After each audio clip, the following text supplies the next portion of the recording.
Location സമയത്ത് counter ഉണ്ടായിരുന്നോ? Counter പിന്നെ കൗണ്ടർ മാത്രമേ ഉള്ളൂ. എന്തെങ്കിലും ഓർമ്മയിലുള്ളതൊന്നും പങ്കുവെച്ച് നമ്മളോട്. ഒരുപാട് കാര്യങ്ങളുണ്ട്. നമ്മളൊരു നോർമൽ ടോക്കിലിരുന്നാൽ എന്തെങ്കിലും കൗണ്ടർ മനസ്സിൽ വെച്ചേക്കുള്ള സാധനങ്ങൾ നമ്മളൊക്കെ എല്ലാം അപ്പോഴപ്പോഴും പറഞ്ഞു. ആർക്കും വിഷമങ്ങൾ ഉണ്ടാക്കുന്നൊന്നുമില്ല, ചിരിപ്പിക്കാൻ വേണ്ടി. അത് ഷാജു ചേട്ടൻ, ഷാജു ശ്രീധർ, നോബി ചേട്ടൻ, പിന്നെ ടീനി ചേട്ടൻ, പക്രു ചേട്ടൻ, പിന്നെ ബിനു ചേട്ടൻ ഉണ്ടായിരുന്നു. അപ്പൊ ഇവരൊക്കെ ഉള്ള സെറ്റ് ഭയങ്കര രസമാണ്. നമ്മളെല്ലാരും ഒരുമിച്ചിരുന്ന് നമ്മളൊക്കെ ഒരുമിച്ചിരുന്ന് ഇപ്പം ഇവരുടെ കൂട്ടത്തിൽ ചെന്ന് ഇരിക്കുവാണെങ്കിൽ നമ്മള് ഭയങ്കരമായിട്ട് ചിരിച്ച് ഭയങ്കര രസമായിരിക്കും. പിന്നെ തീർച്ചയായിട്ടും നമ്മുടെ ലൊക്കേഷനിൽ വെച്ചാൽ ആരും ഷൂട്ട് കഴിഞ്ഞ ഒരാളുടെ ഷൂട്ട് കഴിഞ്ഞ് കഴിഞ്ഞാൽ മാറിപ്പോ ഇരിക്കത്തില്ല. എന്തെങ്കിലും ചേഞ്ച് ഒക്കെ ഉണ്ടെങ്കിൽ കാരവനിലൊക്കെ പോകത്തില്ല. അല്ലാതെ ഇപ്പൊ എല്ലാരും പുറത്തിരുന്ന് സംസാരിച്ച് രസമായിരുന്നു. അത് ലൊക്കേഷൻ കൊടുങ്ങല്ലൂരായിരുന്നു. കൊടുങ്ങല്ലൂര് ലൊക്കേഷനിൽ നമുക്ക് അങ്ങനെ സിനിമകൾക്കൊന്നും വീട് കൊടുക്കാത്തൊരു വീടാ കിട്ടിയത്. അത് ആ വീട് ഏതാണ്ട് 100 വർഷത്തിന് മേലെ 150 വർഷം പഴക്കമുള്ള ആ വീട് ഒരു ഹെറിറ്റേജ് ആയിട്ടൊക്കെ അവര് അങ്ങനെ കൊടുത്തുകൊണ്ടിരിക്കുന്നിടത്തുനിന്ന് അത്യാവശ്യം പ്രൊഡ്യൂസർ നല്ല ബന്ധങ്ങളൊക്കെ ഉപയോഗിച്ച് ആ വീട് ആ വീടിന് വേറെ പ്രത്യേകത സ്വാതന്ത്ര്യ സമരത്തിന്റെ എന്തോ മീറ്റിംഗ് ഒക്കെ നടന്ന അത്രയും ചരിത്ര പ്രാധാന്യമൊക്കെ ഉള്ള വീടാണ്. ആ വീട്ടിന്റെ പിന്നിലാണ് ചോറും സാമ്പാറും കൺസ്ട്രക്ഷൻ ഒക്കെ ഭയങ്കര രസമാണ്. അയ്യോ ഇങ്ങനെ കുറച്ച് മേലേക്ക് സ്റ്റീപ്പാണല്ലേ. ചെറിയ സ്റ്റെപ്പുകളാണ്. അങ്ങനെ ആ വീട്, ആ ലൊക്കേഷൻ, പിന്നെ ഞങ്ങളുടെ ഒരു ചായക്കടയുണ്ട്. അതൊരു കായലിന്റെ തീരത്താണ് ഒരു ചായക്കട. അവിടെയാണ് അവിടുത്തെ ഒരു ജോലിയും കാര്യമൊക്കെ ഇദ്ദേഹം ചെയ്യുന്നുണ്ട്. അങ്ങനത്തെ ഒരു ക്യാരക്ടറുമാണ് ഇദ്ദേഹത്തിന്റെ. അപ്പോൾ ആ ഒരു ഏരിയയൊക്കെ ഭയങ്കര രസമുള്ളൊരു പ്രത്യേക ഒരു വൈബാണ് അവിടുത്തെ, പ്രത്യേകിച്ച് അവിടുത്തെ നാട്ടുകാരുടെ സപ്പോർട്ട്.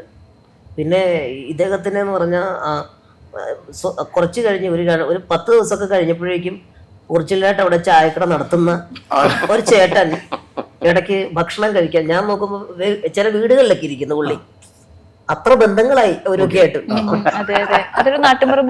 പിന്നെ വേറൊരു ചെറുക്കൻ സ്ഥിരം ജോലിക്ക് പോകാതെ ചോറുമ്പോഴേക്ക് ആയിട്ട് ഇവനെ കാണാൻ വരും. നോവിച്ചാൽ എന്ത് ചെയ്യുന്നു ചോദിച്ചിട്ട് അപ്പൊ ഞാൻ വന്നാ അവിടെ കൊണ്ട് പോകുക. ലാസ്റ്റ് ഇവൻ അവനെ വഴക്ക് പറഞ്ഞു വിട്ടു.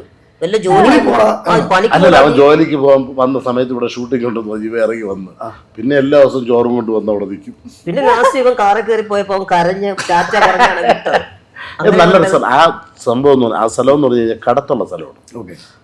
വലിയ കായലാണ്, അങ്ങോട്ട് വണ്ടിയില്ല. അപ്പൊ ഇവിടെ നാളിൽ അങ്ങോട്ട് കിടന്നു എപ്പോഴും കടത്തുണ്ട്. അതുകൊണ്ട് രസമാണ്. ഞങ്ങൾ ഫ്രീ ആയിട്ടുള്ളത് ഷൂട്ട് കഴിഞ്ഞിട്ട് ഫ്രീ ആയിട്ടുള്ള അവിടെ വേറെ ഷോട്ട് കിടക്കുമ്പോൾ ഈ വെള്ളത്തിൽ കയറി അക്കരെ പോകും. അത് കഴിഞ്ഞ് അവിടെ തിരിച്ചിങ്ങോട്ട് വരും. പിന്നെ ഗ്യാപ്പ് സമയത്ത് കരിമീൻ പിടുത്തം അങ്ങനെയുള്ള പരിപാടി. പിന്നെ അവിടെ അടുത്തുള്ള നല്ല ഫുഡ് കിട്ടുന്ന എന്തെല്ലാം ഏരിയ ഏതെല്ലാം ഷോപ്പുണ്ടോ അവിടെ എല്ലാം ഞങ്ങൾക്ക് നല്ല ബന്ധങ്ങളുമുണ്ട്. എല്ലാവർക്കും. പിന്നെ വേറെ കാര്യം എന്താണെന്നറിയോ, ഈ സിനിമയിലെ ആ സ്ഥലത്തിന് ആ കടവിനിട്ടിരിക്കുന്ന പേര് പുഞ്ചിരിക്കടവെന്ന. ഇപ്പൊ ആ ആൾക്കാരെ ഇപ്പൊ അതാക്കി അവിടുത്തെ സ്ഥലത്തിന്റെ പേര് പുഞ്ചിരിക്കടവെന്നാക്കി. ബോർഡ് മാറ്റിയില്ലേ? ബോർഡ് അതായത് ഇപ്പൊ ഈ പടത്തിന്റെ നമ്മുടെ പാട്ടിറങ്ങിയപ്പോ ആ പാട്ടിനടിയിൽ കമന്റ് ചെയ്തിരിക്കുന്നു ആ സ്ഥലത്തിന് വേറൊരു പേരായിരുന്നു. ആ പേര് ഞാൻ ഓർക്കുന്നില്ല. പക്ഷെ ഇപ്പോ അവിടെ അറിയപ്പെടുന്ന പുഞ്ചിരിക്കടവെന്നാണ്. അത്രയും ആളുകൾ ഏറ്റെടുത്തു. ഇതിന് ഉത്തരം നിങ്ങൾ പറഞ്ഞു. ക്യാഷ് പ്രൈസ് ഉണ്ട്, ഗൂഗിൾ പേ എല്ലാവർക്കും ഉണ്ടല്ലോ. ഉണ്ട്. അപ്പം ഫസ്റ്റ് ചോദ്യമേ, ഏറ്റവും കൂടുതൽ അമ്മമാരുള്ള സ്ഥലം ഏതാണ്? കുസൃതി ചോദ്യമാണോ? കുസൃതി ചോദ്യമാണ്. ഏറ്റവും കൂടുതൽ അമ്മമാരുള്ള സ്ഥലം മദർലാൻഡോ? ഞാൻ പറയാം അമ്മമാരുള്ള സ്ഥലം. ഏറ്റവും കൂടുതൽ അമ്മമാരുള്ള ഒരു സ്ഥലം ഏതാണ്? കേരളത്തിലാണോ? ക്ലൂ എന്നാ ഞാൻ ഉത്തരം കൂടെ അങ്ങ് പറയാം. ഏതൊരു സ്ഥലം പറഞ്ഞാൽ ഇന്ത്യയിലുള്ള ഈ സ്ഥലത്ത് പോവാൻ നമ്മളെല്ലാം ആഗ്രഹിക്കുന്ന ഒരു സ്ഥലമാണ്. പ്രത്യേകിച്ച് നോബിച്ചേട്ടനൊക്കെ കുറെ ആഗ്രഹിക്കുന്ന ഒരു സ്ഥലമാണ് തായ്ലാൻഡ്.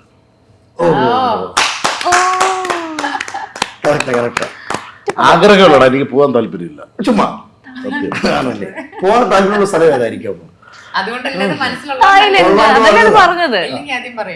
ഏതാണ്? അങ്ങനല്ല, നോബിച്ചേട്ടൻ അങ്ങനെ ഒരു പോകുന്നപ്പം അവന്റെ ഉള്ളിലാണ് കണ്ടത്. എനിക്ക് തായ്ലൻഡിൽ പോകാൻ ആഗ്രഹമുണ്ട്. എനിക്കിപ്പോ ഒരു 3 ചാൻസ് 4 ചാൻസ് കിട്ടിട്ട് ഞാൻ പോവാനാ. അല്ല ഞാൻ പോയില്ല. അപ്പൊ ആലോചിച്ചോ. അപ്പം 5000 രൂപ ക്യാഷ് പ്രൈസ് കേട്ടോ, നമ്മുടെ മില്ലേനിയം തരും. അടുത്ത ഏറ്റവും താഴെയുള്ള വര ഏതാണ്? എങ്ങനെയുണ്ട്? നല്ല നല്ല കൊള്ളാം. ലാസ്റ്റ് ചോദ്യം കേട്ടോ. ഇത് നിങ്ങളുമായിട്ട് ഭയങ്കര കണക്ഷനാണ്. പ്രവർത്തന സമയത്തും അവധി സമയത്തും അടച്ചിടുന്ന സ്ഥാപനം ഏതാണ്? പ്രവർത്തന സമയത്തും അവധി സമയത്തും അടച്ചിടുന്ന സ്ഥാപനം ഏതാണ്? ബീവറേജോ? അല്ല, അത് തന്നെ. അത് പറഞ്ഞാൽ മാത്രം നോക്കിച്ചേട്ടനെ നോക്കി കാരണം അതടഞ്ഞു കിടക്കുവാണല്ലോ. അതെ. പ്രവർത്തന സമയത്തും അവധി സമയത്തും പ്രവർത്തന സമയത്തും അവധി സമയത്തും അടച്ചിടുന്ന സ്ഥാപനം. ലോക്കർ അല്ല. ICU എടുക്കുക അല്ല. സർക്കാർ നീ പറ. സർക്കാർ ഓഫീസല്ല. ഡയാന, സ്ഥാപനം. ക്ലൂ ഉണ്ട്. നിങ്ങളുമായിട്ട് ഏറ്റവും അടുത്തുള്ള സ്ഥലം. ഊണിലും ഉറക്കത്തിലും എല്ലാവരും നിങ്ങളുടെ കൂടെ ഉണ്ട്, മനസ്സിലും. ഇതിനു വേണ്ടിയാണ് നിങ്ങൾ യാത്രകൾ ചെയ്തുകൊണ്ടിരിക്കുന്നതും ചെയ്യുന്നതും.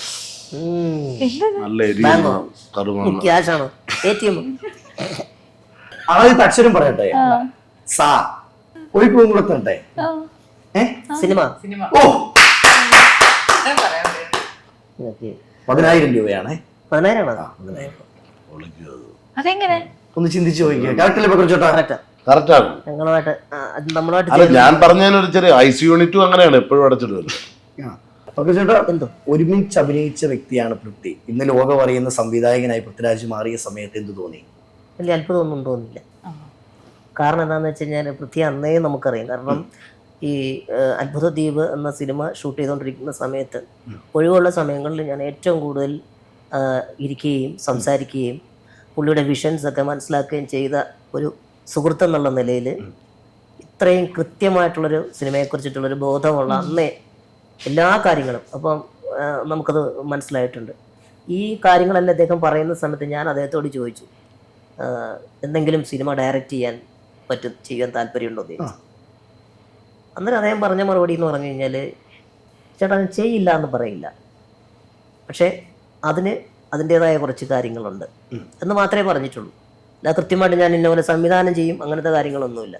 പക്ഷെ അന്നേ സിനിമയെക്കുറിച്ചിട്ട് കൃത്യമായിട്ടുള്ള ബോധമുണ്ടെന്നും അതുപോലെ തന്നെ അദ്ദേഹത്തിൻ്റെ നിലപാടുകൾ, ചില കാര്യങ്ങളൊക്കെ പറയുന്ന കാര്യങ്ങളൊക്കെ അതൊക്കെ തന്നെ ഈ ആ സൗഹൃദം പിന്നീട് പുതിയ മുഖം ചെയ്യുന്ന സമയത്ത് ഞങ്ങൾ ഒന്നിച്ചത് കൂടെ നിൽക്കുമ്പോഴും ആ ഒരു വളർച്ചയുണ്ട് പൃഥ്വിരാജിൻ്റെ. പ്രത്യേകിച്ച് എടുത്തു പറയേണ്ട ഒരു കാര്യത്തെ ക്യാരക്ടർ ചെയ്യാനായിട്ടുള്ള ഒരു ഉന്മേഷവും എല്ലാ കാര്യങ്ങൾക്കും. അത് പിന്നെ നമ്മൾ ഓപ്പോസിറ്റ് നിന്ന് അഭിനയിക്കുന്ന സമയത്ത് നമ്മളെ പ്രോത്സാഹിപ്പിക്കുന്നു. പ്രത്യേകിച്ച് മുട്ടുകുത്തിയിട്ടൊക്കെയാണല്ലോ പൃഥ്വിരാജൊക്കെ വരുന്നത്. അപ്പോൾ ചെറിയ സാജൻ സാഗരയും ഞാനും ഒക്കെ നിൽക്കുമ്പോൾ സാജൻ്റെയൊക്കെ ചില പ്രകടനങ്ങളൊക്കെ കാണുമ്പോൾ ആ കെട്ടിപ്പിടിച്ച് അപ്രിഷ്യേറ്റ് ചെയ്യുന്നതൊക്കെ ഞാൻ കണ്ടിട്ടുണ്ട്. അത് അങ്ങനെ ആ ഒരു എന്താ പറയുന്നത്, ഒരു തീ ഉണ്ടല്ലോ, അത് അന്നേ ഉണ്ട്. അത്ഭുതദ്വീപ് ചെയ്യുന്ന സമയത്തേ ഉണ്ട്. ഇപ്പോൾ 20 വർഷമായി. അതെ. അപ്പൊ 20 വർഷം മുമ്പേ പറഞ്ഞെങ്കിൽ ഒരു എയിം തന്നെ ആയിരുന്നല്ലേ? തീർച്ചയായിട്ടും. സംശയം എന്താ അതിനകത്ത്? കാരണം എന്താണെന്ന് വെച്ച് കഴിഞ്ഞാൽ ആ സിനിമയുടെ ഇതിൽ ഞാൻ കൂടുതൽ സമയവും രാജുവിൻ്റെ കൂട്ടത്തിൽ ഇരിക്കുമ്പോൾ നമ്മൾ പല പല കാര്യങ്ങളും സിനിമയിലുള്ളത് അദ്ദേഹത്തിൻ്റെ അച്ഛനുമായിട്ട് ഞാൻ അഭിനയിച്ചിട്ടുണ്ട്. സുമാരൻ ചേട്ടനുമായിട്ട് ഞാൻ ഒരു പടം ചെയ്തിട്ടുണ്ട്, പോലീസ് ഡയറി എന്ന് പറയുന്ന പടത്തിൽ. അന്ന് അദ്ദേഹം ഇങ്ങനെ ഒറ്റയ്ക്കിരിക്കുന്ന ഒരാളാണ് ഇടയ്ക്ക്. അങ്ങനെ വലിയ ഗ്രൂപ്പ് ഒന്നുമില്ല, പക്ഷെ എന്നെ അടുത്ത് വിളിച്ചിരുത്തി സംസാരിക്കുമായിരുന്നു. അപ്പോൾ അന്ന് അദ്ദേഹം പറഞ്ഞിട്ടുണ്ട്, എൻ്റെ 2 മക്കളുണ്ട്, ഇവരെ പറ്റിയൊക്കെ പറഞ്ഞിട്ടുണ്ട്. അപ്പോൾ അന്ന് തൊട്ടിട്ടുള്ള ഒരു സൗഹൃദം നമുക്ക് ഉണ്ടായിട്ടുണ്ട്. ഡയാനാണെങ്കിൽ പോലും നോബിച്ചേട്ടനാണെങ്കിൽ പോലും എപ്പോഴെങ്കിലും ചിന്തിച്ചിട്ടുണ്ടോ ഈ സിനിമയായിട്ട് കണ്ടാൽ പോലെ എപ്പോഴെങ്കിലും രാഷ്ട്രീയം അതിനെ കലർത്തണോ? എന്താ ഡയാനയുടെ അഭിപ്രായം? സിനിമയായിട്ട് തന്നെ കാണണം. കലാസൃഷ്ടികളെ നമ്മൾ അങ്ങനെയാണല്ലോ കാണേണ്ടത്. അതിൽ ചിലപ്പോൾ ഫിക്ഷൻ ഉണ്ടായിരിക്കാം, നടന്ന സംഭവങ്ങൾ ഉണ്ടായിരിക്കാം. പക്ഷേ സിനിമയുടെ ആയ സീരിയസ്നെസ്സിൽ കണ്ടാൽ മതി എന്നാണ് എൻ്റെ അഭിപ്രായം. നീയുടെയോ? അല്ലേ? ഇനി നോബിച്ചേട്ടാ? എടാ, ഞാൻ പറഞ്ഞല്ലോ, നമ്മുടെ മലയാള സിനിമ ഇൻഡസ്ട്രി കുഞ്ഞു ഇൻഡസ്ട്രിയാണ്. അവിടെ ഇത്രയും വലിയൊരു സിനിമ ഇറങ്ങണമെന്ന് നമുക്ക് വലിയൊരു സിനിമ മലയാളത്തിൽ ഇറങ്ങിയിലേക്ക് എനിക്ക് ഏറ്റവും വലിയ സിനിമയാണ്. അത് തന്നെ നമുക്ക് ഭയങ്കര സന്തോഷവും അഭിനയിക്കാൻ പറ്റാത്തതിൻ്റെ വിഷമമുണ്ട്. ഞങ്ങൾക്കും അല്ല, തമാശയല്ല, എനിക്ക് സങ്കടമുണ്ട്. ഇത്രയും വലിയ സിനിമയിൽ ഒരു ചെറിയ പാട്ടെങ്കിലാവണമെന്ന് എനിക്കൊരു ആഗ്രഹം ഉണ്ടായിരുന്നു. നമ്മൾ ചാൻസ് ചോദിച്ചിട്ടില്ല, നമ്മളെ വിളിച്ചിട്ടില്ല. എന്നാലും ആ സിനിമ കണ്ടുകൊണ്ടിരുന്നപ്പോൾ ഞാൻ ആലോചിച്ചു, അതിനകത്തൊരു ചെറിയ ക്യാരക്ടർ. കാര്യം ഇത്രയും മലയാളികൾ ആഗ്രഹിച്ച് നോക്കിക്കൊണ്ടൊരു സിനിമയായിരുന്നു. ആ റിലീസിന് വേണ്ടി ആൾക്കാർ അത്രയും കാത്തിരുന്നു. കൊതിയോടെ കാത്തിരുന്നു എമ്പുരാൻ. അതും ഒരു സിനിമ ഇറങ്ങുന്നതിന് മുമ്പ് ഇത്രയും ആൾക്കാർ കാത്തിരുന്ന ഒരു പടം വേറെ ഉണ്ടോ എന്ന് ചോദിച്ചാൽ അത്ഭുതമാണ് അല്ലേ? അപ്പൊ ഞങ്ങളിരുന്ന് കമ്പം തോന്നറിയോ എമ്പുരാൻ 3 നോബി മാർക്കോസ് അതെ, വിളിച്ചാൽ പോകും. തീർച്ചയായിട്ടും ഞാൻ പക്ഷെ എന്താ, ഞങ്ങളുടെ പേരും കൂടെ ചേർക്കണം. സൈഡിൽ വിളിച്ചാൽ പോകും. അതെ. അല്ല, എനിക്ക് ചില സിനിമകൾ ഇറങ്ങുമ്പോൾ ഭയങ്കര കൊതി. എനിക്ക് ഞാൻ അങ്ങനെ കുറേ പടം ആഗ്രഹിച്ചിട്ടുണ്ട്. ഇതൊന്ന് ഇറങ്ങിയിരുന്നു ഒന്ന് കാണാൻ. അതായത് ആടുജീവിതം. അതിനുവേണ്ടി ഇന്നേ കറുപ്പിട്ട ആളാണ്. അല്ല സത്യം, എനിക്ക് പിന്നെ ഇതില്ലേ നമുക്ക് ആടുജീവിതം ഇറങ്ങുമ്പോൾ ഞാൻ ദൈവം ഇത് പെട്ടെന്ന് റിലീസായിരുന്നു കാണണമെന്ന് പറഞ്ഞു അങ്ങനെ കൊതിച്ചിരുന്നു. അങ്ങനെയായിരുന്നെങ്കിൽ ആ മറ്റേ റോളില്ലേ, പൃഥ്വിരാജിന്റെ കൂട്ടുകാരന്റെ ആ റോള് നീ കറക്റ്റായിരുന്നു. അവൻ പട്ടിണിക്ക് പോലെ ആയല്ലോ, വളരെ ഇതായിട്ട് മെലിഞ്ഞിട്ട്. അങ്ങനെ നിനക്ക് ചെയ്യാൻ പറ്റൂലേ? പിന്നെ അങ്ങനെ ഒരു ടാസ്ക് തന്നെ ചെയ്യുമോ? ചെയ്യാൻ പറ്റാത്തതൊന്നും ചെയ്യൂല്ലേ? പിന്നെ പക്ഷെ പടം ഇറങ്ങണമെങ്കിൽ 30 വർഷം എടുക്കും. എങ്ങനെ കുറയ്ക്കാനല്ലേ?